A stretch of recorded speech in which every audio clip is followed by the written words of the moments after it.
Good evening, friends. Good evening. Good evening. I am delighted to welcome you all to this evening's program, Youth in the System, Why Juvenile Justice Needs Reform. This event is co-sponsored by the President's Fund for Racial Justice and the Committee on Social Responsibility of the Board of Managers.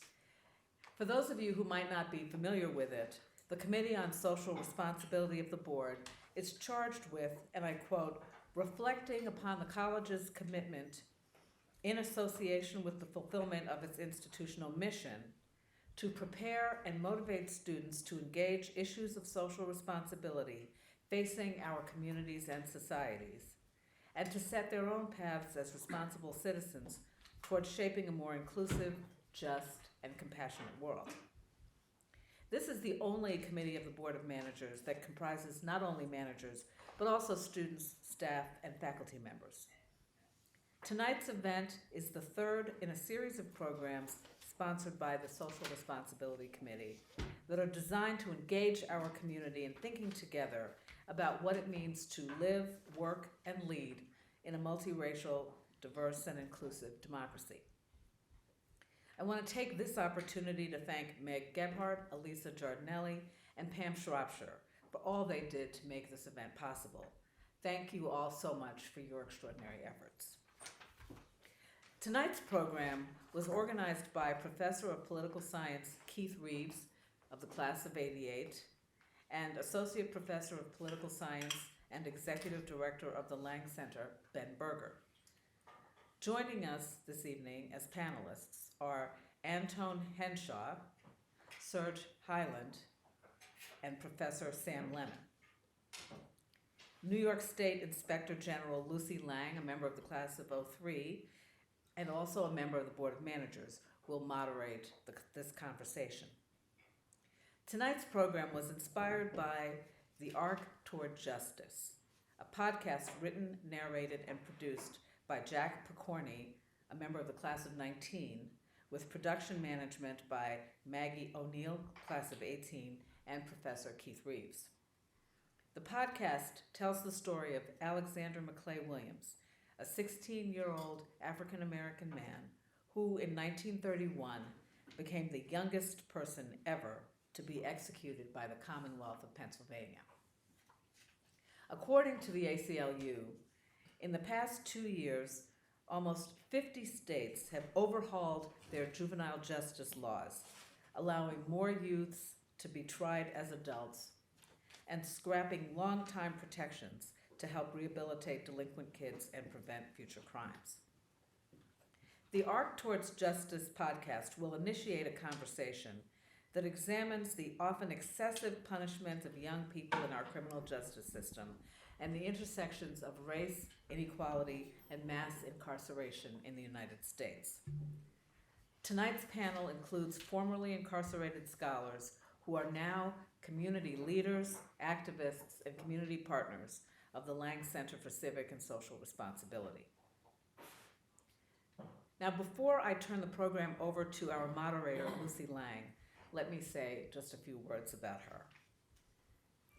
Lucy Lang is New York State's 11th Inspector General, in which role she has jurisdiction over the New York State prison system, and just today released a groundbreaking report featured in the New York Times on the persistence of racial disparities in the administration of prison discipline. Lucy has served as an assistant DA in Manhattan, prosecuting homicides, gun crimes, and domestic violence, and where, based on our Inside Out program here at Swarthmore, she created the first of its kind college and prison program in which prosecutors study criminal justice inside prison alongside incarcerated New Yorkers. Lucy later served as director of the Institute for Innovation in Prosecution and worked with progressive DAs across the country. She's a member of the class of 2003, as I said, and a proud student of Keith Reeves, who joins her on today's panel. Thank you all so much for joining us this evening, and now I'll turn it over to Lucy. Thank you. Thank you so much, Val, and thank you very much to the President's staff for bringing together this tremendous group today. I'm really looking forward to our conversation. Perhaps everyone in the audience tonight already knows the answer to the question begged by the title of our conversation, why juvenile justice needs reform. But I expect that this panel of experts from our Swarthmore community will offer more evidence and will outline the urgency of that reform. Our conversation tonight about this huge issue is going to be guided through a century-long lens of a single case, a local tragedy that is also a national and an intergenerational tragedy. As we talk, you'll learn more about the case, how it came to the attention of political science students here at Swarthmore who were studying in the Inside Out program at a local prison, and how those students, community members who had long been fighting for justice in that case, and faculty here at the college worked together to highlight the case in the podcast, The Arc Towards Justice, The Life and Execution of Alexander Maclay Williams, as well as recent news about the case. Let's listen to a clip from that podcast about Alexander's tragic story. This story is about Alexander Maclay Williams, a 16-year-old African-American who became the youngest person ever to be executed by the state of Pennsylvania. When Alexander was 12, he was placed by Judge Fraunfield at the Glen Mills Reformatory School for Boys for the crime of arson. He was accused of lighting barns on fire. He would remain at the institution for approximately 6 years before being executed for the alleged murder of Vida Robert, a 34-year-old matron at Glen Mills and one of his primary caretakers. A criminal hearing and trial began on October 4th, 1930, and a verdict was delivered on January 7th, 1931. There was a motion for another trial in February, but it was rejected and Alexander was executed on June 8th, 1931. The whole legal proceeding took under 5 months, culminating in Alexander's electrocution.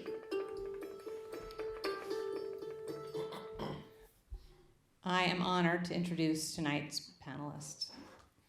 Antone Henshaw is a founding member of NJSTEP, New Jersey Scholarship and Transformative Education in Prisons program. He is a graduate of the Rutgers Camden School of Criminal Justice and CEO and founder of the Transformative Justice Initiative. Antone is dedicated to ending mass incarceration and structural violence, which disproportionately is directed at Black and brown communities. Sergio Highland was a student in Keith Reeves and Ben Berger's Inside Out class at SCI Chester. He served as a teaching assistant for Professor Reeves after that and led his community in many ways, including editing the prison newsletter, working as a peer support specialist, contributing to prison radio, and writing many essays for The Change Agent. He came home in February of 2022, just 9 months ago, and in that short time has been working actively as an organizer, writer, and activist in his community. Professor Keith Reeves is a professor of political science. He is the founder of Swarthmore's Inside Out Prison Exchange program, the author of Voting Hopes or Fears, White Voters, Black Candidates, and Racial Politics in America, and he's a creator of the original podcast that brings us together this evening. Last but certainly not least, Samuel Michael Lemon is an educator and the author of The Case That Shocked the Country, The Unquiet Deaths of Vida Robert and Alexander Maclay Williams. His great-grandfather, William Ridley, then the only African-American lawyer in Delaware County, was Alexander's defense attorney. And Sam has taken up his great-grandfather's mantle and has been fighting for decades for justice for Alexander. So the podcast that inspired this conversation starts with young Alexander Maclay Williams' introduction to the criminal legal system here in Pennsylvania, which is at the now infamous Glen Mills Reformatory School just down the road. So I'm going to ask you to hear a few moments about what Glen Falls was like nearly a century ago in the 1920s and 30s. We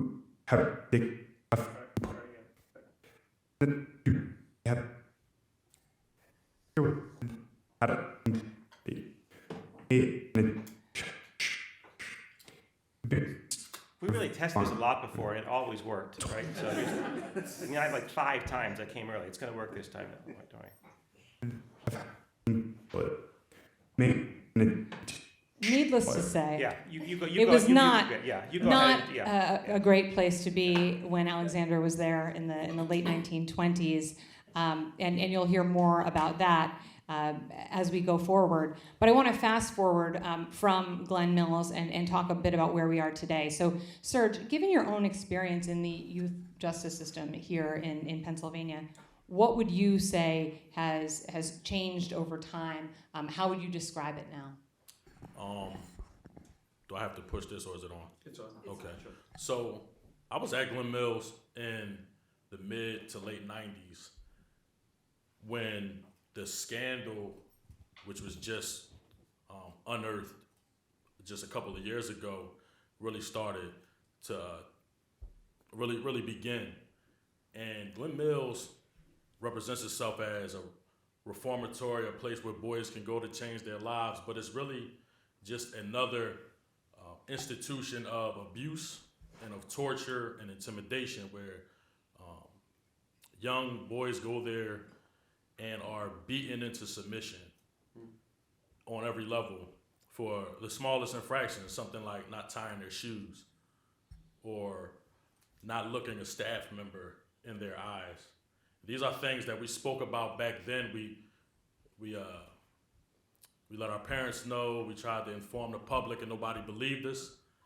And ironically, they kept records of the abuse, but they was just so bold. They never thought that anybody would challenge them, and somebody did.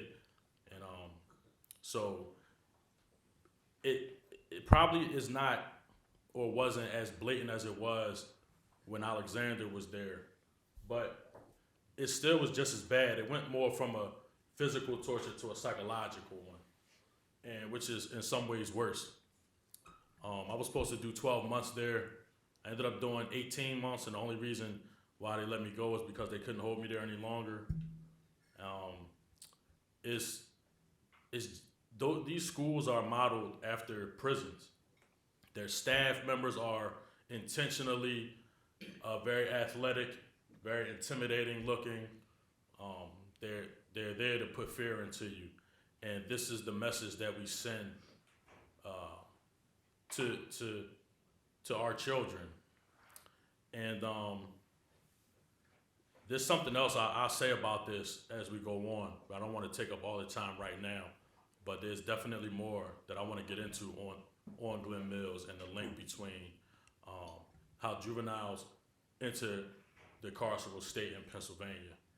Well, listeners will recall that Alexander was sent to Glen Mills for being accused of lighting a fire at a barn. Can you talk a bit about what landed you there?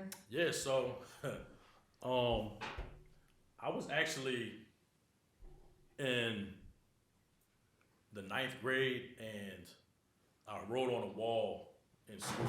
Just wrote my name on a wall, simple, immature, childish stuff. And they somehow convinced my mother into allowing me to be committed to Glen Mills. I couldn't believe this. Like, I thought it was a dream. But they took me right from the principal's office into a jail cell. And I was sent away because I wrote on a wall. And Glen Mills destroyed my life. Something as small as writing on a wall, destroyed my life. It broke me mentally. It robbed me of my youthful spirit. I lived every day in fear at Glen Mills.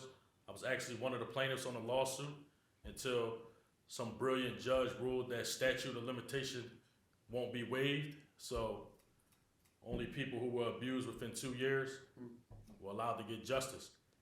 So that's what I was sent to Glen Mills for. And my story is not unique. There are people who have been sent to Glen Mills for much smaller crimes than that crime.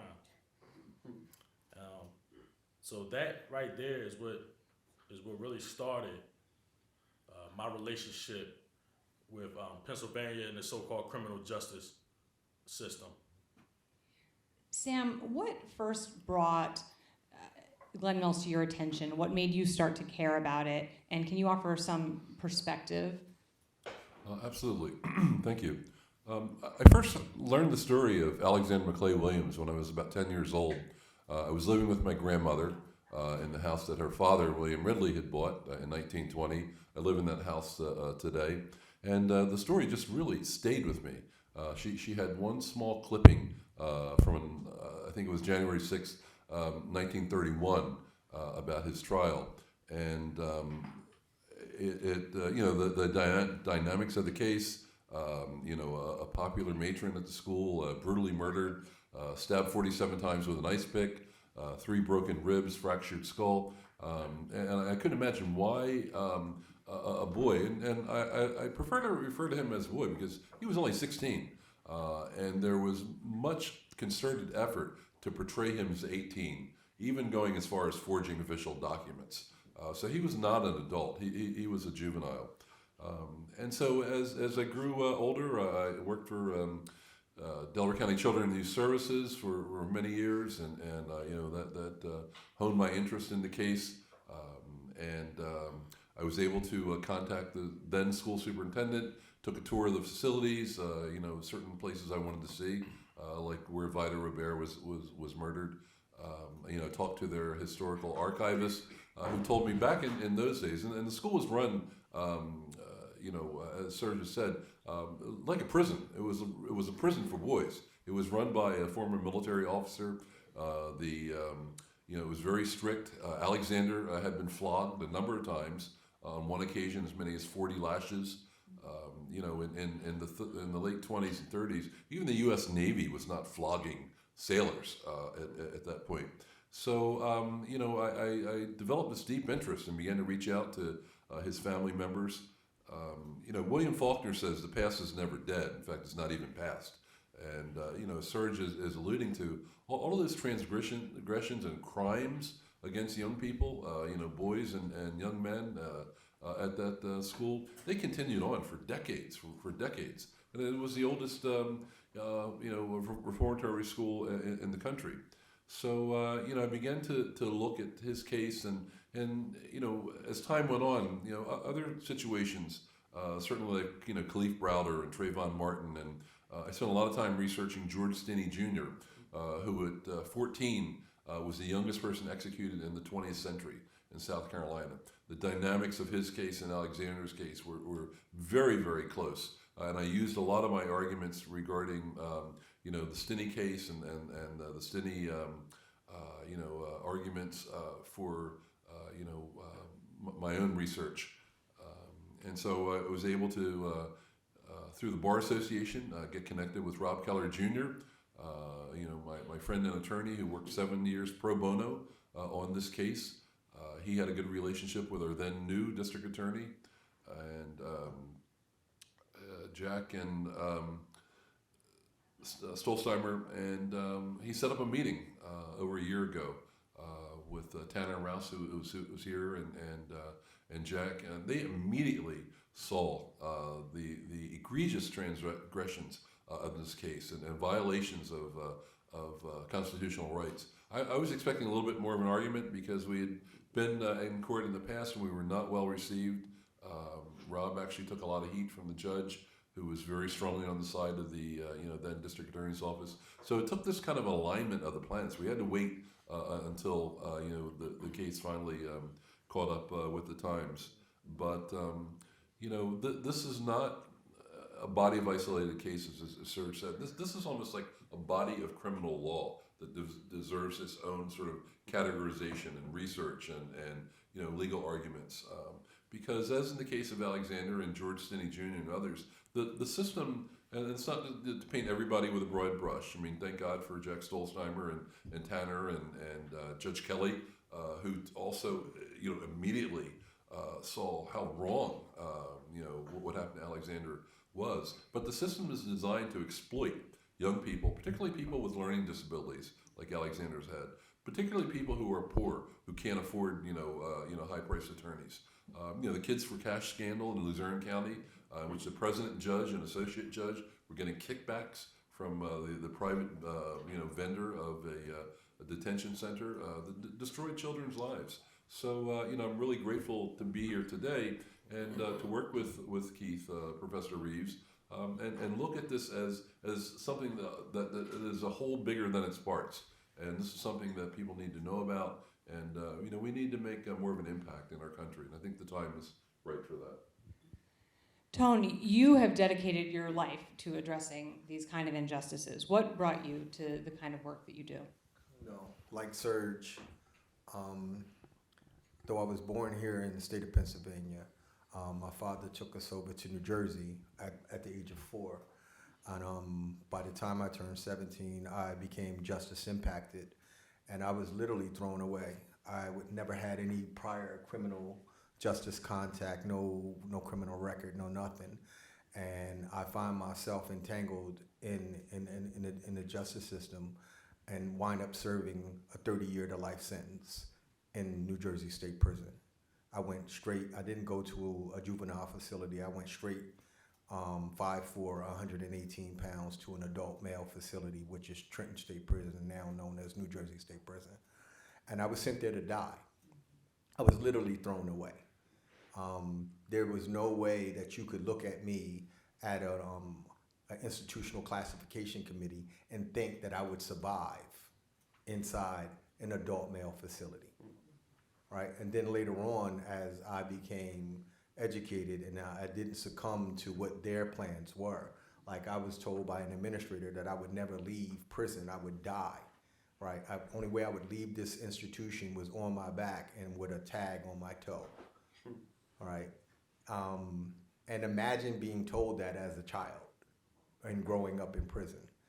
And I have memories before prison, but the point is the impact of that prophecy still rings true today, right? It still has reverberations, even though it didn't come true.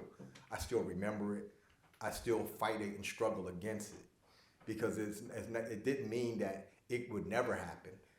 Right? It just didn't happen in this thing. So now the struggle is to not go back. And then to be able to get to the point where I'm helping people like me and Serge who were thrown away, totally discarded, deemed incorrigible, not redeemable. There was no saving us, right? We literally had to fight every day for our lives and come up with a way inside of a system that is designed to destroy you in every facet of your humanity, right? There's nothing good about a cage. If we think cages work, I'm here to tell you that I'm here because cages don't work, right? I'm the exact opposite of what they were trying to do. I was considered an animal. I was there to be punished. But not punished by being away from society, but being punished by my captors and constantly reminded that I'm an animal. And I had to develop a strategy against that. And education became that tool. And then being able to teach people that were currently going through that same thing. So one of the things that we learned while in there is that we weren't outnumbered, we were out-organized. Right? And that's the same thing out here. A lot of the things that we're fighting, we're out-organized. Because the people that want to maintain the current system and the events and the mechanizations of the system are very well organized. They understand exactly what they're doing, why they're doing it, and how to do it. And when we became organized, then we became, and Serge will tell you in his stories, like it's amazing, like we're in 2 different states, but we're suffering the same things. I suffered throughout my 30 years on and off because of my organization and helping people inside. I was forced to endure on and off over the 30-year period 7 years of isolated confinement with no disciplinary charge. How do you do that? So it became that constant struggle, that constant fight, that I'm not what you say I am not to be thrown away, and I'm not going to die here. But the flip side to that is when I came home, going to therapy, I just knew something was wrong. Like I couldn't grasp society, because if you think about it, I left in 1988 and I came home in 2018. Wasn't no internet, wasn't no Google. The things that you guys have right now, and it's like totally no phones, no none of this. And now it's like you step out of the Flintstone age and into the Jetson age, and now you have to figure it out. But one of the things that was hard was I started realizing that I wasn't the only one. And I began to organize around that. If I'm going through this, I came home with 2 degrees while I was incarcerated, right? A bachelor's degree from Rutgers, Newark, an associate's degree from Mercer County Community College through a college program that we started while we were inside. But even that didn't prepare me to come home, right? I was just educated. But now how do I live after not being in a cage for 30 years? The world is too big. I'm okay with a room the size of my bathroom and I'm good. Don't need a TV, don't need a radio, just give me my books, let me go to work and do my thing. Now that I'm out here, it's like now you begin to start understanding how people that are currently in the system, and when we talk about the cycle of recidivism, what does that look like? Plenty of times prison made more sense than being out here with you guys, right? It just made more sense because I did not feel like I belonged. When I walked into rooms like this when I first came home, I thought everybody knew that I was in prison for 30 years. But it took going through therapy saying, if you're seeing them for the first time, they're seeing you for the first time, right? And if you don't know what they've been through, how can they know what you've been through? But there was also a side effect too, is that I suffered from what I was diagnosed as survivor's guilt. I felt deeply disturbed by surviving something that was meant to kill me. And I could not move on and with my life. So I dedicated myself to helping people like me and the families of people like me and our community to be able to understand that the dynamics of just coming home is just not about that. It's a lot more. And that began to help heal me from my survivor's guilt, where I still have my moments. Don't get it twisted. Just this Thanksgiving, I didn't want to get up out of bed. And I didn't want to get up out of bed because I knew what my brothers and sisters were still inside. They couldn't be with their families, so I didn't want to be with my families in solidarity to them. But they would encourage me, no, you get up and be with your families in solidarity with us because we can't be with ours, and how to move in those spaces. Keith, can you talk about how, as a Chester native and an educator, you came to the work that led you to this case and ultimately led you to your introduction to your fellow panelists? Sure. Well, when I came back to the college in 1999 from the Kennedy School at Harvard, there was not a prison in Chester where I grew up. And we had some family friends who said, you need to go down to the prison in Chester. And I'm like, what are you talking about? There's no prison there. I didn't grow up with this as part of my background, my DNA. And eventually got invited to go down February 3rd, 2003. I'll never forget it. I'm on the second floor, prison floor near the library. And an older gentleman asked if he could approach me. I was with the superintendent at the time. And it turned out to be a former neighbor who remembered my twin and I. We used to attend church Boy Scouts. He remembered us.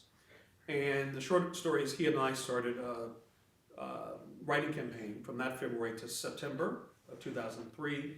And he eventually asked if I would come in and be on his visitor list. And very quietly for 7 years, I would go in and see him and spend time with him.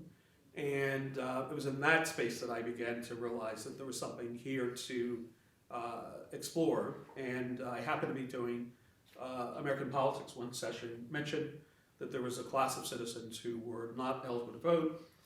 Turned out to be folks who were incarcerated, and a couple of Swarthmore students in my class had done some homework on Lori Pompa's Inside Out program and said, we need to have that here. And I said, no, we don't. I'm already busy. The short story is that they had invited Lori to lunch that Friday and said it would be very rude of me not to show up. And that started the Swarthmore process. students. Swarthmore students.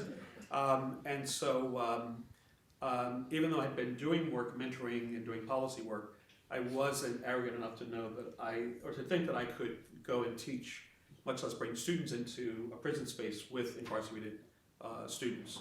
And so I took Lori's training program, which was pretty extensive and exhausting, 14-hour days, 2.5 weeks or so. And when I offered the first course, which is called Policies of Punishment in 2012, the superintendent said, we were finally waiting for you to ask, and that started the process. I met Sam over bad coffee in the media courthouse. We had been introduced by Rob Keller, who was my attorney, and he said to Sam, you guys need to meet. Sam had this case and said, I'm not an attorney, I don't know what to do with it. I said, I'm not an attorney either, but we'll figure it out. And the short of it is I brought it back to my students who had been in my Inside Out course, Jack McCorney and Maggie O'Neill. And we started the process of really trying to figure out what we could do. The other piece of this, which is important, and that is at the time, there are over 2,000 individuals who were sentenced as juveniles across the country. Pennsylvania, I think outside of Ohio, Pennsylvania has the largest number of cases, and it's something like 501 of them. We had worked on, some of my students and I had worked on some of those cases in Delaware County and Philadelphia.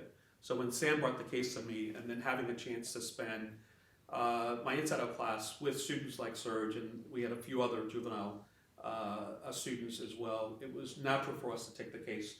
And we then started to figure out how we could get this to a wider audience. So that led to the podcast and led to us bringing together Sam and his family with Teresa Smithers and her family, and Alexander's family, Miss Carter, and Osceola and the whole family and all. So it's been a really extraordinary honor to be trusted with a story like this.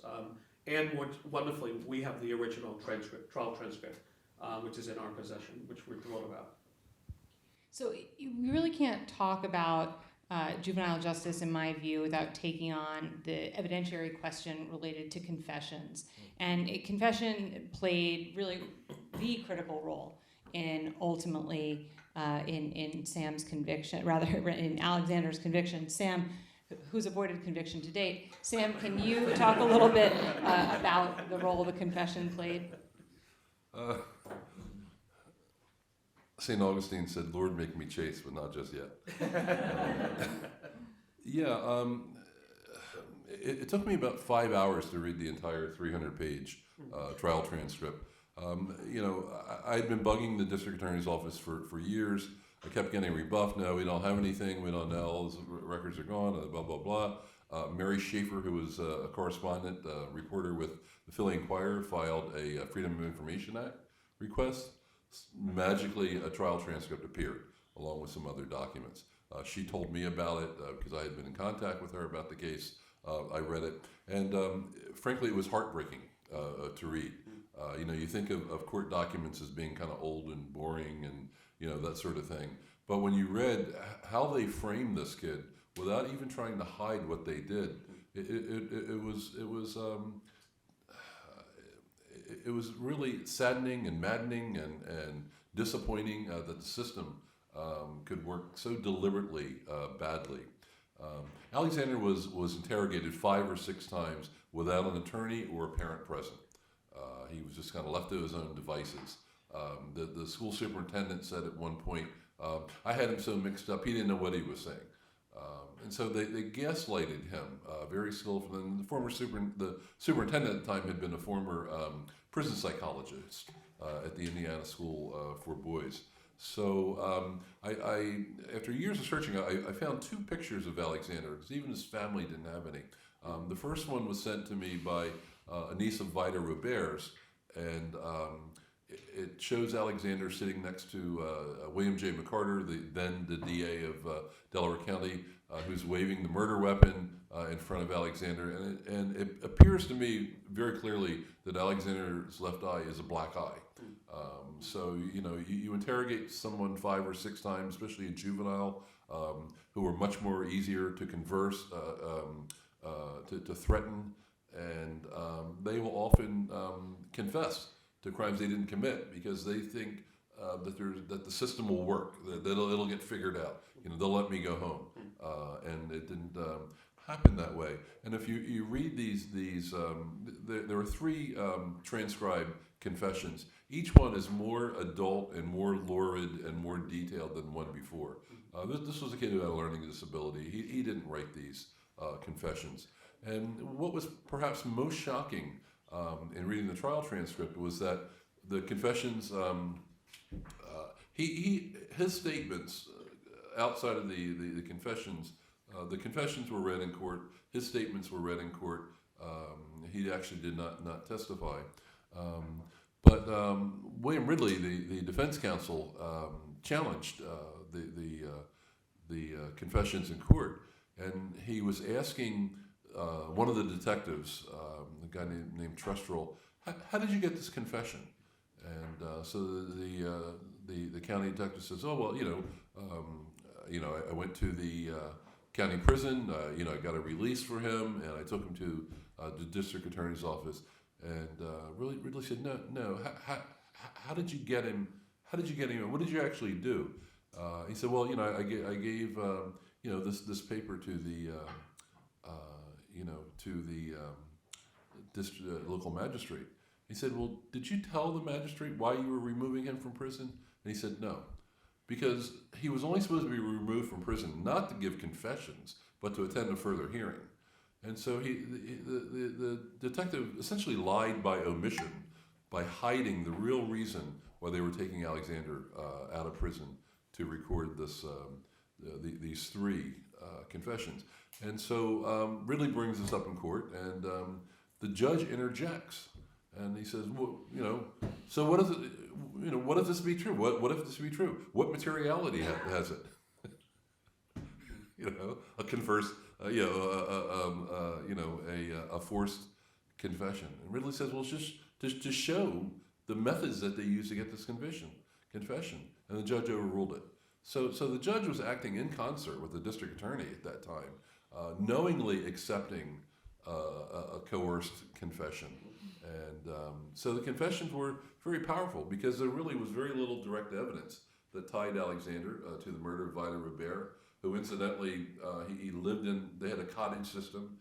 He lived in the cottages with Mrs. Robert and her husband, Fred Robert, whom people probably didn't know at the time, had been divorced for 5 years in their home state of Michigan. She filed for divorce in 1921 on the grounds of extreme cruelty. And I was able to find that out through research and share that with Tanner and Jack Stolzheimer. And in his statement read in court, Alexander said, they asked him, well, why did you want to kill Mrs. Robert? He said, well, because of what Mr. Robert had done to me. Well, what did he do to you? Well, he used to kick me around on the floor in their cottage and knock the wind out of me, and she would come and try to help me, and he would hit her. So this woman was a guardian angel for this kid. And they were both murdered essentially by the same person, the person who got away with murder. And in all my research, I didn't expect to become so attached to her, because initially, she just seemed like this name on some documents, and she was on her death certificate. But she was a real live human being. She was a working mom. She was highly respected. She wrote lyrics to a song that was published in 1921. They were the only words I could ever find that she had ever actually spoken. And so I felt a great obligation, certainly to my great-grandfather, because I wanted to unravel this case that he lost. He was a practicing attorney for 54 years, the first attorney of color in Delaware County. There had only been 3 by 1960. We didn't get our first black judge until 1970. So this guy was a real pioneer. And I want to know why did he lose his case? But I also felt a deep obligation, certainly to Alexander. There were times when I would be driving in my car and I'd almost have to pull off to the side of the road because I would burst into tears thinking about this kid, probably with a hood over his head, sitting in an electric chair, crying his eyes out, not knowing why. And I felt this powerful obligation to Vida Robert as well. So I didn't plan to spend over 30 years researching this case, but this was a task that was given to me. And I felt like I was a witness to a crime that nobody else saw, and I needed to pursue it. That was 90 years ago. Tone and Serge, can you talk a little bit about law enforcement questioning of young people in your experience and today? One of the things that is alarming in how they question young people is that they don't distinguish between someone that's in their youth and someone that's an adult, right? The same techniques are used. And one of the main techniques in some states have been outlawed or totally disregarded was the Reed technique of interrogation. And when you study how the Reed technique is, it is to elicit false confessions and false statements. It is designed by psychologists to do exactly that. And they train police forces throughout the country and detectives to do these things. Now, but it was supposed to be for adults. And then they began to transition this down to young people. One of the biggest things is you're not allowed to question a juvenile in this country, or so-called, you're not supposed to, without permission of the parent or the parent being present. And then if you look at this case and in many other cases, my case and probably Serge, our parents weren't there, right? So, and you're thinking that they'll make all of these promises, they'll say all of this stuff to get you, one, comfortable. And it is crazy because I knew what happened and what was happening, not just to myself, but to others, was unconstitutional and wrong. But I didn't know that it had a name for it until I took a class with Dr. Peter Brooks from Yale University, who came inside East Jersey State Prison right before I went up before the full parole board. And he taught this detective class.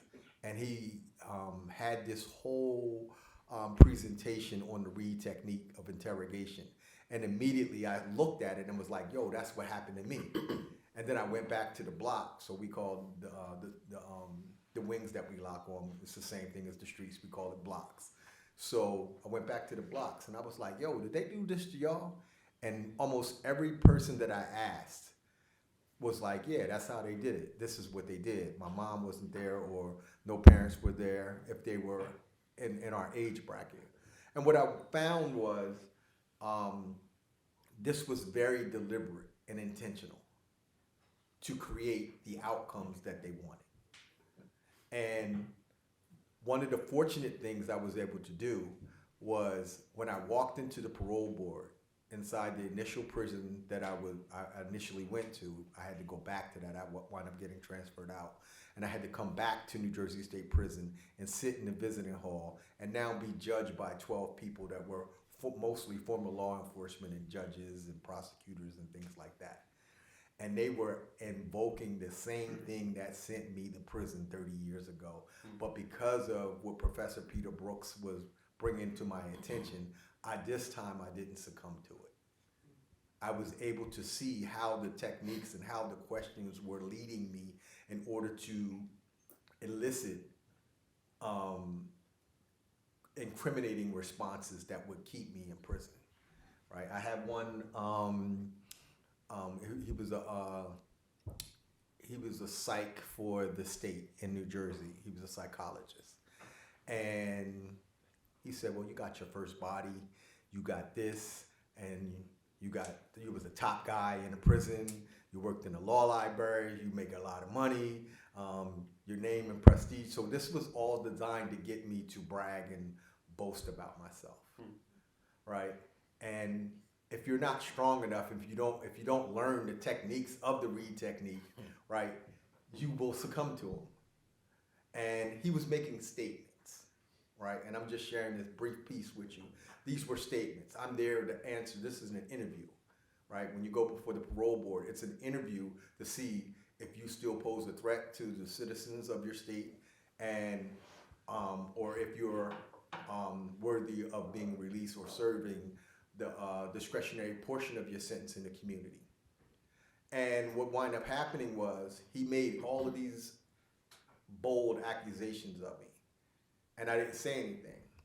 And because of understanding the Reed technique, these weren't questions, these were statements to elicit a response or a reaction.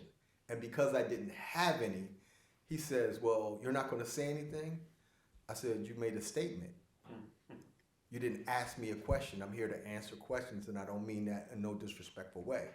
He said, so what do you think about what I said? I said, I'm sorry you feel that way. So neuroscientists now tell us that the human brain isn't actually fully developed until the age of 25, and there is increasing scholarship advocating to not just end the prosecution of kids as adults, but to extend it even further. Do you, Serge, have thoughts based on your own experience about how confessions and questioning and the overall treatment of young people needs to change? Yeah, so I just want to say a couple things real quick. The criminal justice system, it doesn't exist for the purpose of justice. It exists for the purpose of validation. So, meaning, if you have a 5,000 bed facility, the only way you can validate the existence of that facility is to keep 5,000 beds filled. In my experience, confessions are elicited in the back of police cars when you first are thrown into the car in handcuffs, knocked upside your head a few times, and then letting you know that this is what you're in for the rest of the night, which causes anybody, your body is programmed to protect itself. So it will say and do whatever is necessary to end torture. You know, that's a fact, a scientific fact. You know, some people deny science.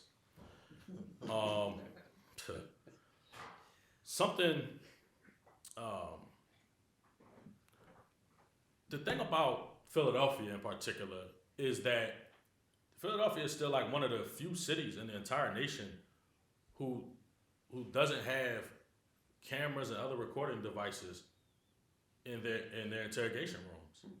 Like, you go to some places and you see these cameras and microphones everywhere. Philly, you're not going to see that. What's interesting here, Lucy, I just want to touch on is that a lot of people were focused on when the Dobbs decision came down affecting Roe. Two other decisions came down. One of them impacting guns, firearms, open carry, things like that. But the other decision, which went under the radar, was a ruling in Miranda. And Miranda is a law that says that when a person is arrested or is considered a suspect, they automatically they have a constitutional right to be given a warning saying that, you know, anything that you say might be used against you. This ruling that came down recently took away basically oversight of that enforcement, saying that police officers can no longer be punished for not Mirandizing people who are considered suspects. So what this does now, it gives open season. It's open season for, questionable interrogation techniques. That's what's going to happen. And this is the result of a conservative court, among many other things. But, my experience with confessions is a child is not mature, is not strong in most cases. You can get a child to say anything. I know, I was a child before. I said a lot of things that I knew were untrue because, I thought I was smart, trying to get either in a situation or out of one. And so interrogation techniques are worse today. You might not get beat with a phone book today, but they have other techniques. They have psychological. They have sensory deprivation techniques where they sit you in a room. I know y'all hear the stories. It's not just stories. It's not just movies. They'll sit you in a room. I've been there, handcuffed to a metal chair that rocks. You have a t-shirt and shorts on. The temperature might be 30 or 40 degrees. I've been there before. I've been in rooms where I've heard my friends being beaten in other rooms. I just fortunately have, I've been blessed with an ability, you know, to talk my way out of stuff like that. I always was very respectful when I was being interrogated, or, you know, and where my friends weren't, and they paid for it. So, and it's the same way in prison, and it's the same way in these youth facilities. Something that happened, and I remember when I was at Glen Mills, I came into the unit one day, had a really good day. Came back, I was feeling really good about myself, which was rare back then. And I walked in and I knew something was wrong. Didn't know what though. Everybody was silent, sitting down, what they call townhouse meaning, like you sit like this and look at the front. And when I walked in, they called me. And I said, dang, I don't know what's wrong, but something's wrong. They called me into the room, into their office, and shut the door. The doors, because Glen Mills is still built structurally the same way, so they have underground tunnels where the staff travel through. So somebody can be getting beaten in there, and you would never know. And they called me in the office and closed the door. And the staff member, he said, I'm not even going to go through my process. It's a 7-level process of questioning. And the 7th level is what they call physical restraint. And he said, I'm not even going to go through my process.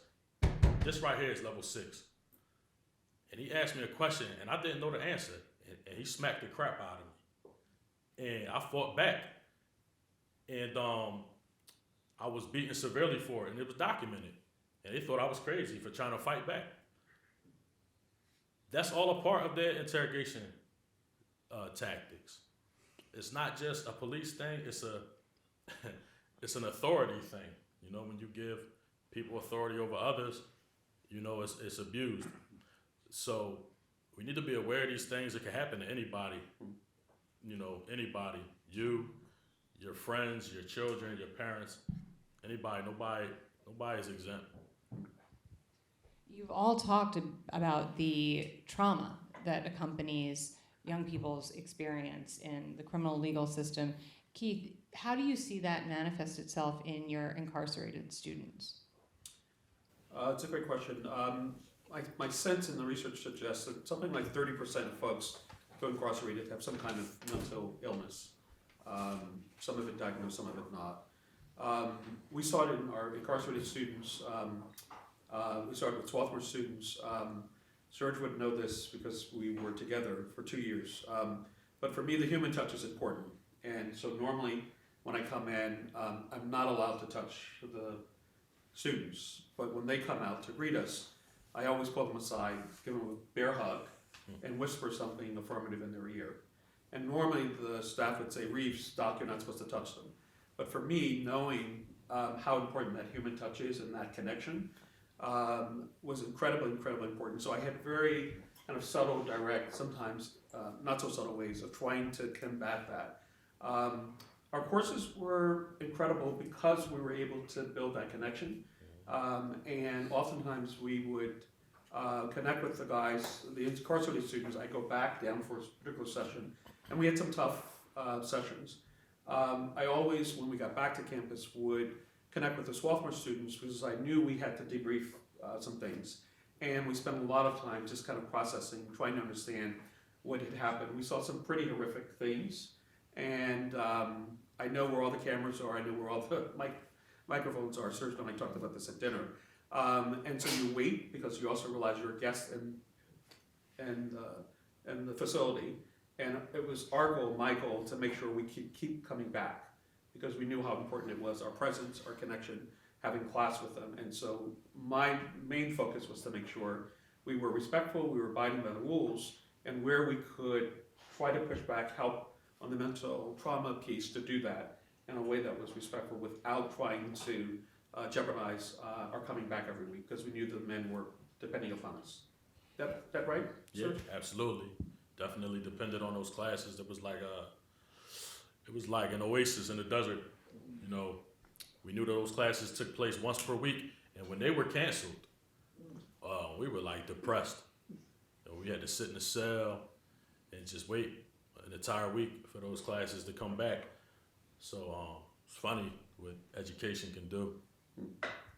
Someone should revoke my moderator card that I'm this far into a conversation on this subject and we haven't asked an express question about race. But the podcast talks about Alexander's execution as a legal lynching.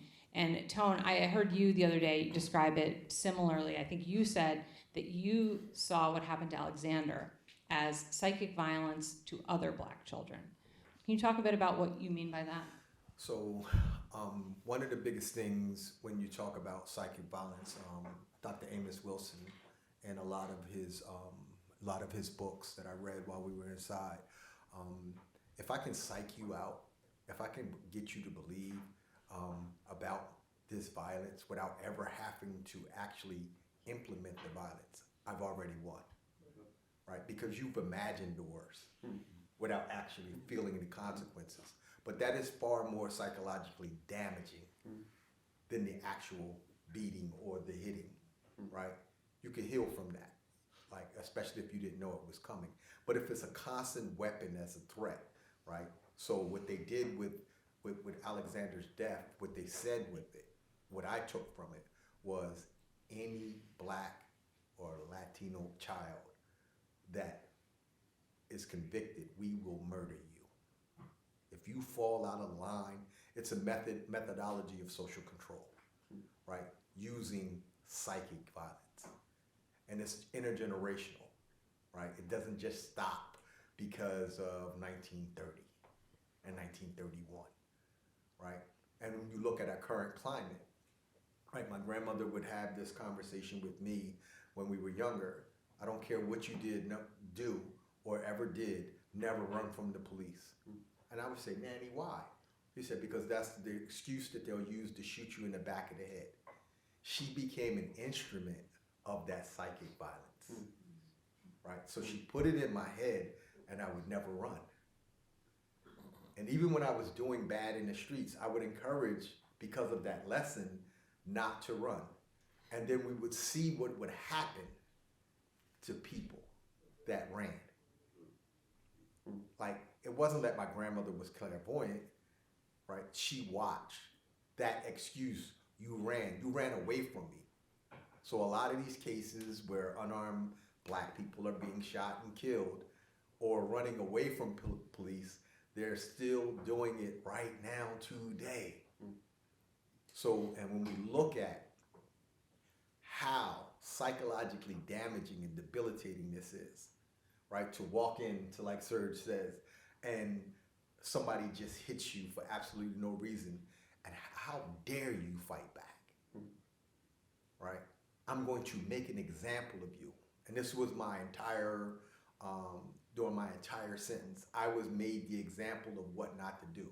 So what I look at now, I was the good kind of trouble, right? I didn't mind going into isolated confinement, right? Because my thing was, you are going to make me legendary as a fighter against the system, right? So I'm now trying to instill a new kind of psychic liberation as opposed to be psychically violent. So a lot of people will be like, Tone, just come on, man. Nah, they can't get this one. They can't get this one. Man, they're gonna take you away. So what? But it was about saying, stand up. Even if you're the only one, stand up. And then I just remember, right, really looking at how the psych game is played in these carceral spaces.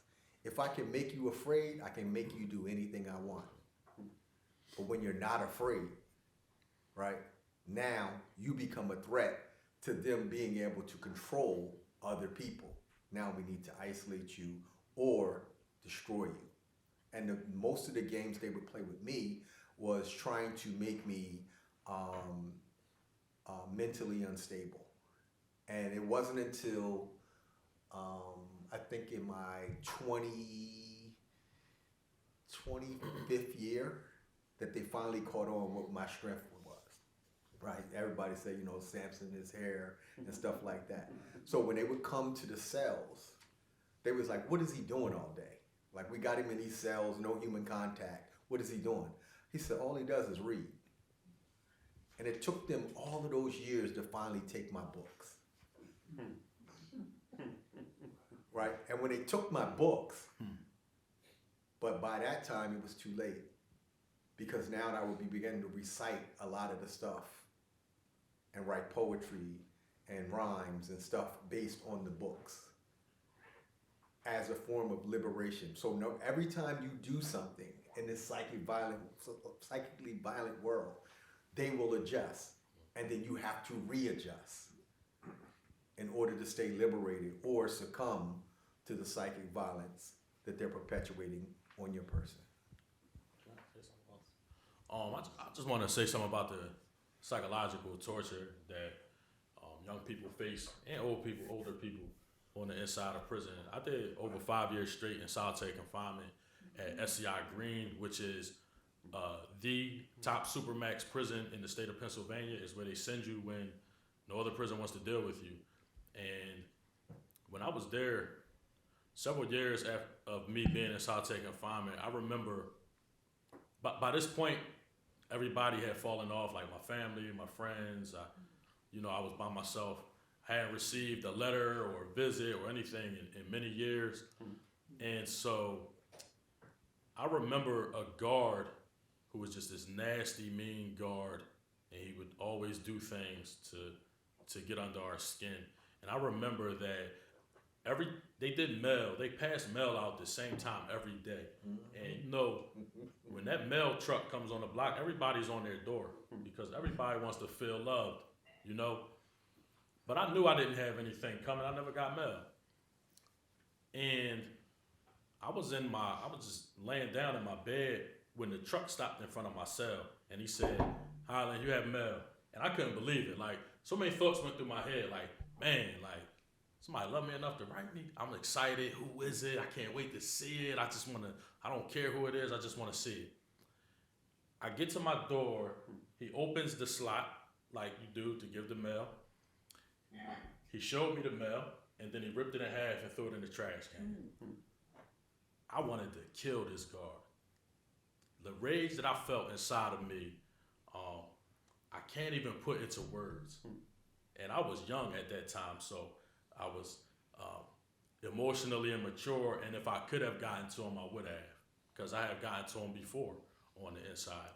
So I knew that it was possible. It's just that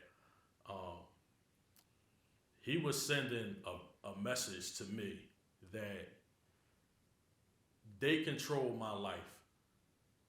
They control not just my physical being, but my psychological well-being. And I haven't even fully recovered from that, because even today I wonder, like, who was that from? I wonder who that letter was from. But these are the type of things that people go through, and it's not just in prisons, it's in juvenile facilities as well, which is why I am not a reformer. I'm not a prison reformer. I'm an abolitionist. I don't believe that prisons have to exist. They haven't always existed. They don't have to exist now. And so I will never advocate for better conditions. I will only advocate for their total destruction. And I'm not ashamed of that. Keith, your students who took this case on to try to be part of telling the story with you were probably 3 or 4 years older than Alexander was when he was executed. Arguably their brains weren't fully developed. How did that transpire, that you came to land on the podcast, decide on that as the right way to tell the story? Well, Sam made me do it, but beyond that, I've said it really was God's providence. I had an amazing team with Ben and the Line Center staff, Jack and Maggie. We had an enormous amount of material, and I gave Jack permission and the green light, but also the wherewithal to really tell the story from his perspective. And my goal was to support that in every and any way I could. For me, the toughest episodes, and I've listened to all the episodes probably about 50 times each, in their editing stages and all. I listened to 2 of them this morning. The toughest episodes for me are episode 4, Confessions, in which we have Alexander's great nephew reading some portion of the original transcript, and then episode 6, which I personally had a hand in because I wanted to end on a hopeful note. in part responding to Serge's rage, because this is a case that did upset me in some ways that I didn't expect it to. Probably the more difficult, challenging, emotionally wrought case I've ever worked on. And we've worked with a lot of juvenile defenders and folks inside. But this, as Sam said, this case stays with you because it's so difficult.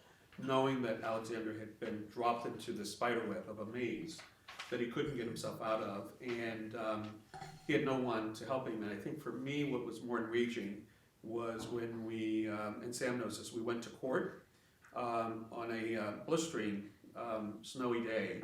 Hopefully Alexander would have his day in court. His sister, Miss Susie Carter, who I think is in her early 90s now, was there. I mean, we all had come out in a snowstorm. And the way in which the judge treated us was just the most horrific, offensive thing I'd ever seen. And I thought long and hard about that, the harm that I don't think it's possible to say criminal justice system. I think it's better to say criminal legal system, because there's a difference between, in my mind, justice and the law.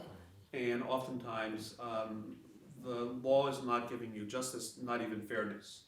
And I think what we wanted, what Alexander's family wanted, was just fairness, was just an opportunity to have the case heard on its merits. And we were even denied that 90 years later. And so the ways in which the criminal legal system continues to do harm, continues to revisit trauma. And what's sad about this particular case is this trauma impacted 3 disparate families. The wonderful blessing for me and for us was that we were able to bring all 3 families together when we had just finished the first episode, and we brought Teresa from Ohio, we had Sam here, we had Mrs. Carter, and it was an opportunity for the 3 families privately, I wasn't there, but privately to bring them together so that they could heal and begin the process of trying to move forward and past this. So I am, and I've said this publicly and privately, enormously grateful to Sam and to Mrs. Carter and to Rob Keller for entrusting us with this really important story, and but also trying to make sure that there's a lesson here of what we can do to make these kinds of situations less likely. And of course, all of this, as we were working on it, working in the context of other folks who are still harmed by the police and or being shot and killed by the police. And so it made the case really, really personal and much more challenging than I had ever anticipated. I appreciate both of you bringing up the importance of and limitations of language in these conversations, and I really see you, Serge, on the problem about talking about reform at all in this context. And it feels almost irresponsible to call a panel on this subject what needs to be reformed. So thank you for highlighting that. And Keith, thank you for highlighting the criminal legal system distinction as well. There is, notwithstanding all of this, a somewhat bittersweet recent coda to the case. Mm-hmm. And Sam, if you would let everyone know what's happened most recently. Absolutely, be happy to. Maya Angelou said, "There's no burden like an untold story," and the stories that these gentlemen are telling today, I just feel honored to be sitting next to them and talking with them and sharing dinner with them, because they're stories that we all need to hear, that our country needs to hear. It's not ancient history; it's family history. Mm-hmm. Yes, and just to distinguish, what Keith was referring to a few minutes ago was when we initially, some 5 years ago, tried to get a partial expungement of Alexander's charges. Rob Keller was trying to figure out, well, what could he do, at least symbolically, on behalf of the Williams family. He thought, expungement might be a good idea, which just basically takes the records off the books. I suggested that we not do a full expungement because I wanted to hang on to that trial transcript, because that was the best and only evidence we had of how the system deliberately failed Alexander, which Judge Kelly said in overturning the 1931 verdict. So we're talking about two different judges, two different court actions here. But on January 13th, we went to a trial, and President Judge that day, Kevin Kelly, acted favorably on a joint motion, which is not all that common between the district attorney and the family attorney, Rob Keller, to grant a new trial for Alexander. And Judge Kelly gave a really very thoughtful, I'm not sure what the right word is, opinion. Yes, thank you. He mentioned while he was on vacation in South Carolina, he did some reading about the George Stinney case, and he saw the stark similarities between his case and Alexander's case as well. But he was deeply moved by both cases, obviously, and he felt that the system failed Alexander, that Alexander was abandoned by the courts, that it's clear that there was an egregious violation of his constitutional rights. Judges sometimes are reluctant to overturn other judges, and the trial judge, William W. Fronfield, there's a building named after him on the courthouse campus. So he was a very prominent judge at that time. But he did a bad thing. He violated the law. He violated his oath of office. So on June 13th, the motion for a new trial was granted. The packed courtroom erupted into applause. Rob and I were both a little nervous because you're not supposed to applaud in court, But after Judge Kelly made his statement, there was a round of applause. When Jack Stolzheimer, dropped Noel Prost the charges, which meant even though there was a right to a new trial, he was dropping all charges. There was another thunderous round of applause, and it was just an amazing, moving event.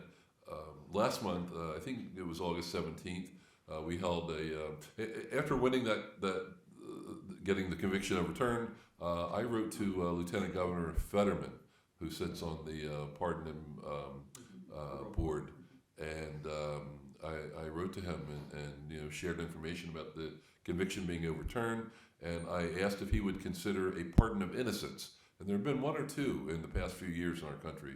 One most recently, I think, December of last year in South Carolina, in which individuals who were found innocent,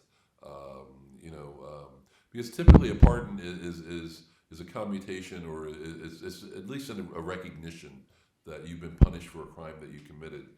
In Alexander's case, there was no evidence, and far to the contrary, exculpatory evidence was suppressed, and the grown man's bloody left handprint left on the wall of the scene of the crime didn't belong to Alexander, didn't belong to the victim, didn't belong to the victim's 10-year-old son.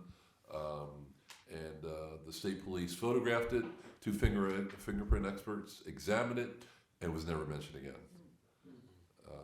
So there was a great deal of evidence to the contrary, and Alexander didn't have the means, motive, opportunity, or ability to commit such a horrific crime. So on August 13th, we had a special event hosted by the Delaware County Bar Association. Celeste Trusty, who was the secretary of the Board of Pardons, came down and brought a special proclamation from Governor Wolf acknowledging the wrongful conviction of Alexander and apologizing for his wrongful execution. And it was, I hadn't expected to be such an emotional event. She was weeping as she was talking about this, and because I'd sent her an article about from 1931 that the Board of Pardons had an opportunity to intervene, and they did not, and they chose to let the execution stand. And so when she handed the proclamation to Susie Carter Williams, Alexander's baby sister and sole surviving sibling, she burst into tears, and she said, "I've been waiting my whole life for this." And it was just a deeply moving experience, and one that I think also shows that it's never too late for justice. that there's an intergenerational healing. I believe it made a difference to Alexander, to tell you the truth. There's a whole spiritual component beyond those of us who are alive today and survive these things. There's a spiritual. We're human beings. We're more than just a collection of bones and blood and bodies. There's a spiritual component to doing justice, and it liberated that family from 9 decades of shame and suffering and pain. So I just think we need to hear these stories, and we need to change the system. And that day in court on June 13th, Judge Kelly and Jack Stolzheimer and Tanner and Rob Keller, they delivered justice, and I'll never forget that moment. We are fortunate that we're joined today by Delaware County First Assistant DA Tanner Rouse, who was critical to this case, and he's working on making some of the changes that we have been calling for locally. ADA Rouse, can you please share a little bit about how Swarthmore students can get involved in the work you're doing to improve justice for young people in Pennsylvania? Turn it on. Thank you. Now working? Yeah. Can you hear me? Yes. Great. So thank you, Lucy. I appreciate it. I appreciate the opportunity to be here. Dr. Lemon, Keith, we've known each other for years, but Serge, Tony, it's nice to be here. It's an honor to be here with all of you guys. Dr. Lemon, you talked about it. That was the moment you never forget. I can tell you, as someone that was a part of that first conversation, to see that through, and I deserve no credit for any of it. Jack really took the ball and ran with it, but it was a moment that I'll never forget either. And just to that point, I think it highlights that as jarring as some of this conversation is, I hope that it also inspires something, that there is a way towards a better path, there is a way to do things better, and that there are people committed to doing it better, even in this system. So to that end, I do, to Lucy's point, and I have a challenge to the people in the room, and it isn't just Swarthmore students. So we have 2 opportunities that I want to talk about. The first is very obviously to students. We want you to be involved. You want to be involved in the justice system. You want to be a part of conversations like this. If you think there are issues that you want to tackle, the door is open. Our office is always looking for good interns to work on just about anything you want to work on.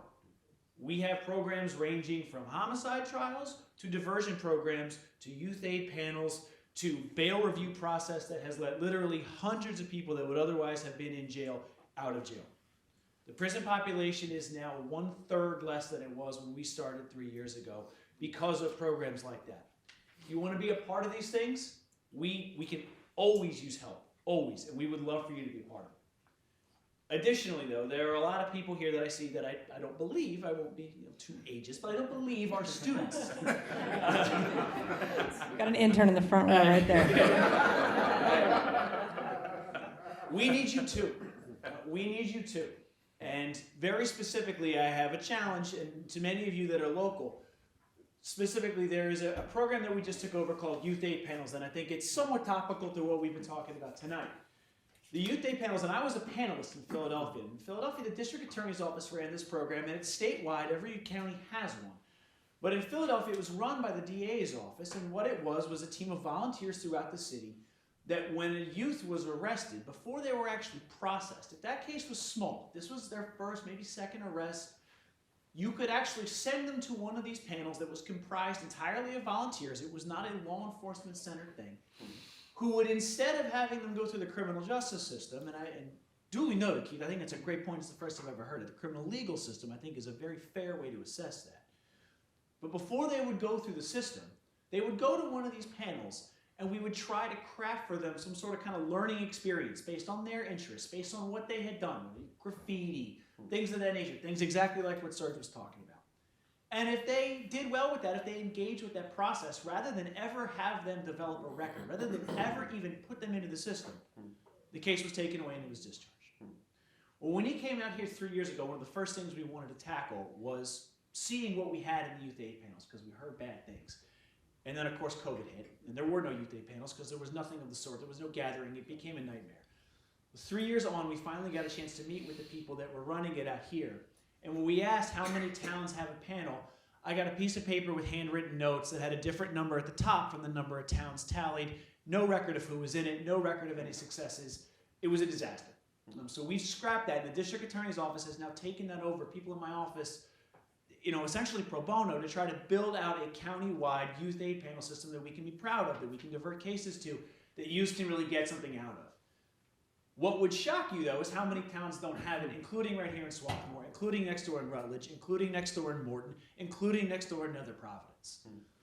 If you want to be a part of this, if you live anywhere in this county, you can be a part of this. If you want to help keep kids out of the system and to get something positive out of this and to learn and to do all the things we're talking about needing to do, we want your help. So this is an open invitation and a challenge to everybody in this room to not just be floored, to not just be kind of hopeful, to not just be angry, but to do something about it. So, way to follow up on that, we're going to do this, I guess the best way is the old-fashioned way. I'm going to give you my email address. Good. I've also got a sheet. Do that, but I've got a sheet to sign up too. Just no. All right. You started writing. You got to keep writing. You're going to see how backwards we are. This is actually my email address. It's going to be up here for a minute. Oh wow. Delaware.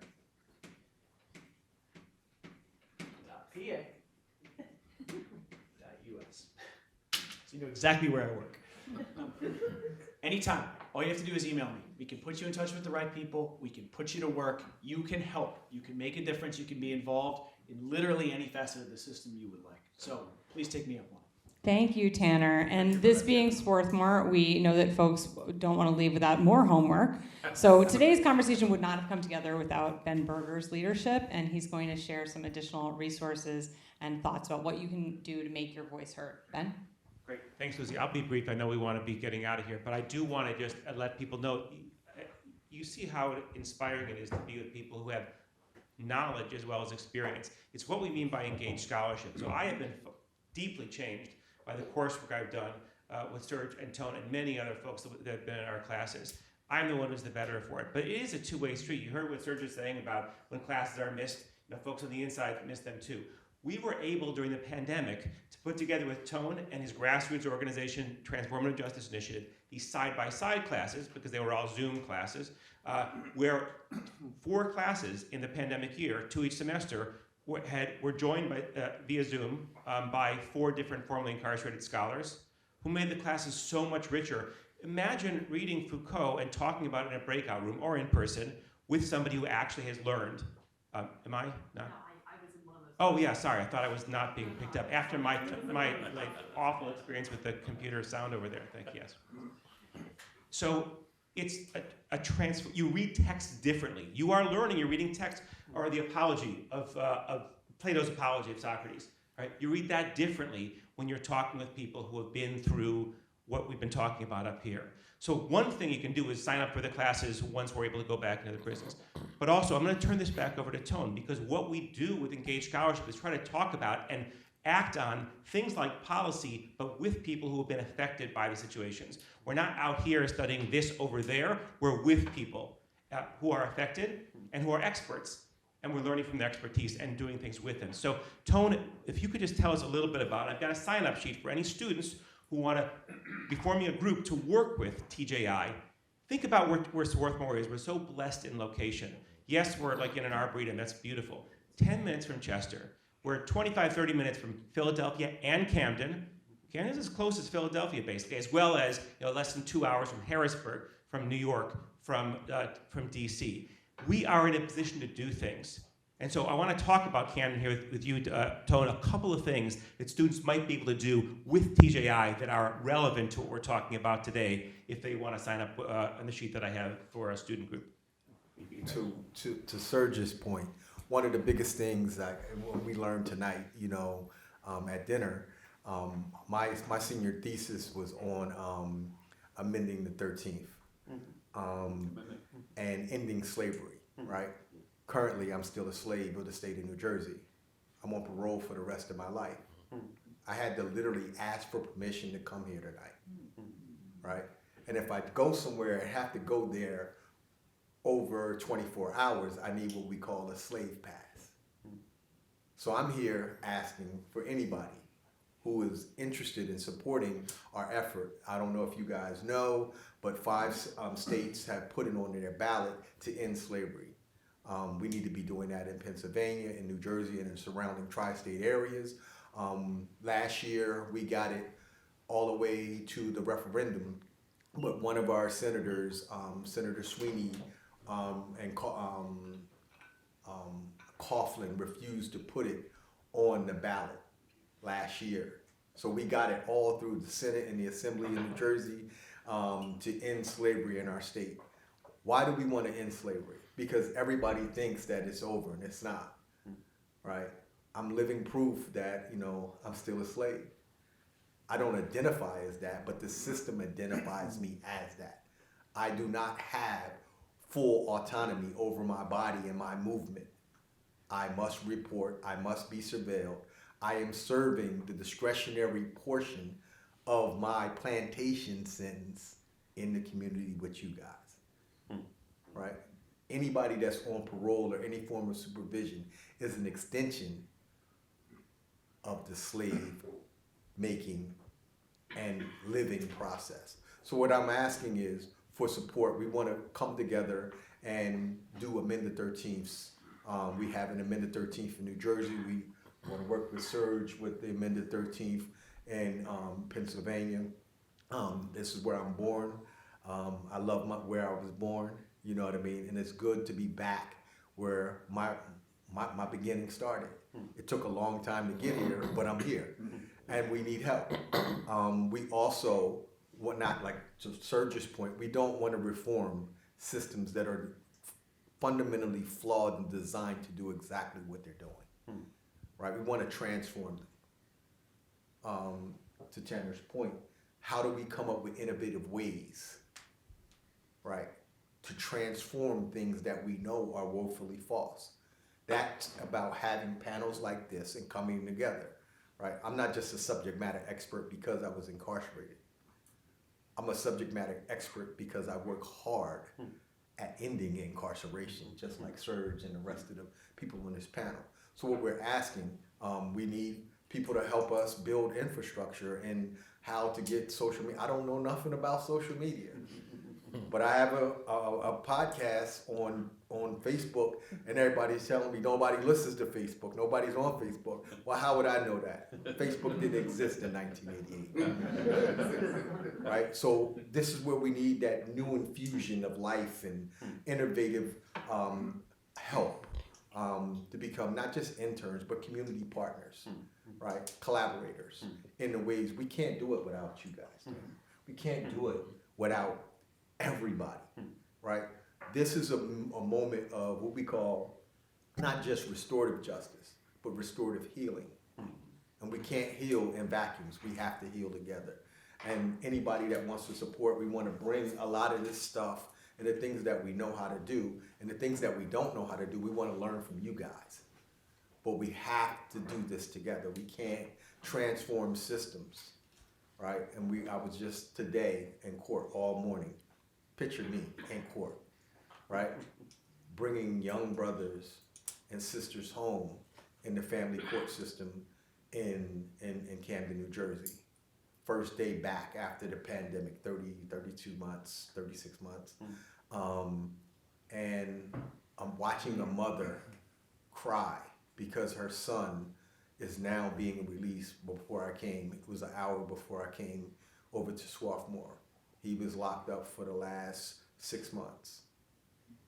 But because we're walking into courtrooms and we're having these partnerships with people, and the judges and the prosecutors, and the defense attorneys and the CMOs, I don't know what they call them over here in Pennsylvania, but the court management officers and things like that, and really getting to the point where what does this young person need and what does this family need to succeed, and this, right, this behavior not repeat itself. Thank you so much for that. In just a minute, I'm going to turn this over to the Delaware County DA's office, future star intern Jim Snipes, to close us out. But I want to ask Serge to just respond to a final question. You know, Alexander's case is unconscionable in part because he was innocent, but not only because he was innocent. It would have been devastating for him to have been treated the way he was treated and executed even had he not been innocent. And so, based on your experience, Serge, what is your wish for children in the future, regardless of their guilt or innocence? I just wish that adults, older people, look at children and remember you were once their age. It's just as simple as that. You hear this term, school to prison pipeline, a lot, but it's rarely explained in a way that is easily understandable. But I can do that for you right now, and I guarantee that you'll get it. 2013 or 14, Philadelphia was missing funding for the public schools. They needed about $400 million to fund schools. The state denied the city those funds, so they ended up shutting down about 30 schools. At the same time, the state who denied funding Philadelphia with $400 million for those 30 schools gave $450 million to Montgomery County to build a state-of-the-art 5,000-bed facility. What this does is it takes children out of the school environment and it puts them into the street. And it accelerates it accelerates the process of them interacting with the criminal justice or the criminal legal system. Good one, Keith. Doctor. I stole it from you. Appreciate that. So that right there is the school to prison pipeline. And that is what we need to be focused on, that nobody is inherently evil, especially not a child. We need to remember that we were young, and a lot of times, or most times, in fact, in communities, poor communities of color in particular, we don't have the same social safety nets that other more affluent communities have. So getting pulled over, maybe you have an open beer in the car, should it be doing it? No. Is it the worst thing in the world? No. One person goes to prison, another one, I'm just going to tell Uncle Jimbo. And that's the difference right there. So if we really care about, if the goal is a society of love and peace, then everybody at heart should be abolitionists. Everybody at heart should seek to live in a society where we don't need prisons, where we don't need police, where we don't need other sorts of law enforcement. And especially when it comes to children, the brain science, as Lucy referenced earlier, is there. It's acknowledged by everybody. None of it's in doubt. But it's still not. It still hasn't made its way into the courts on a level that it needs to. And these are the things that we need to work on changing. Before I just end this, I use myself as an example a lot when I talk, and I'm going to do it here as well. The last grade I completed was the 8th. I went to prison when I was 19. I just came home in February. I did 22 years. And in these 9 months that I've been home, I am a political organizer for the Working Families Party, and I'm assistant executive director of the Abolitionist Law Center. That is because I had several people in my life who invested in me in the prison and outside of prison as well. But I say that to say, imagine what I could be right now had society not thrown me away. If I could do all of that with 8th grade education in prison, because I didn't just like come home and work my way to that. I was building that stuff over the years on the inside. If I can do all of that after serving 22 years in prison, imagine what I could have done had I never had gone to prison, had society figured me out, had all brilliant minds in society saw something in me and figured me out. Same with people like Tone and others. There's plenty. I'm not even unique. I'm at the bottom of the barrel when it comes to some of the people that I know. So we need to just stop giving up on people. We need to stop seeing black and brown people as less than, or as disposable, or as inherently criminal or violent. And we need to, is it like in the podcast, in this episode that we're talking about here, I said it yesterday when I was talking to Professor Reeves and everybody else. There's a quote that Professor Reeves quotes Dr. King, and there's a quote about justice. And he's basically saying, I don't know the quote by heart, but it's basically saying that justice without, power and love is essentially useless and in fact counterproductive. And so these are the ideologies that we have to embrace and pass on to younger generations and older generations. If our goal is to live in a type of society where we just have some peace. That's it. It's just as simple as that. Thank you, Serge. I can't help but make a joke about passing it to an older generation. Thank you, Lucy. Chair of the Social Responsibility Committee, Jim Snipes.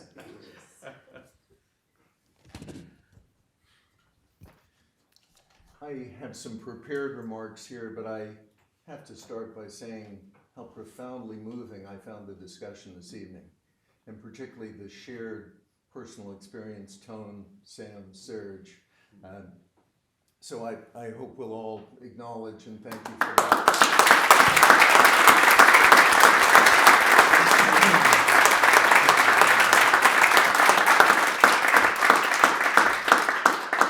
I think the panel did a wonderful job this evening of melding this 90-year-old case with the contemporary challenges we face today. And in first listening to the podcast, which I encourage you all to do, I thought, well, thank goodness things aren't like that anymore. And yet, in very significant ways, these same issues still torment our society. I work part-time as a court-appointed special advocate for kids in the foster care system. So I see that early part of the school to prison pipeline.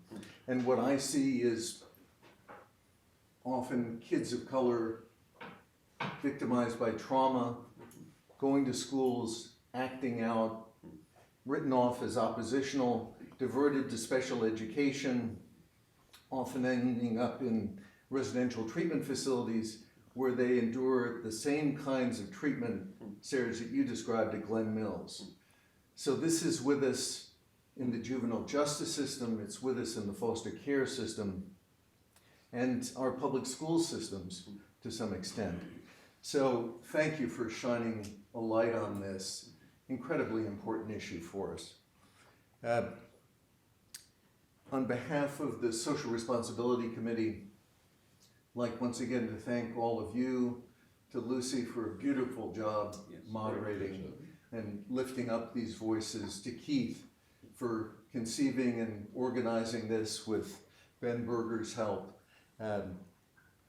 We're also deeply appreciative of the support from the President's Fund for Racial Justice, and we owe a huge debt to President Val Smith, who conceived our committee's focus on meeting challenges of a multiracial democracy.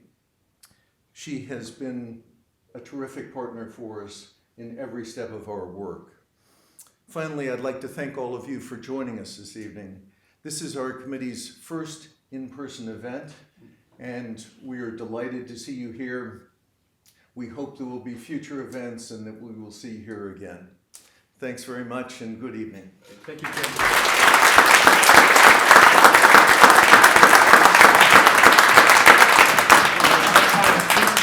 Come and sign up if you want to refer these.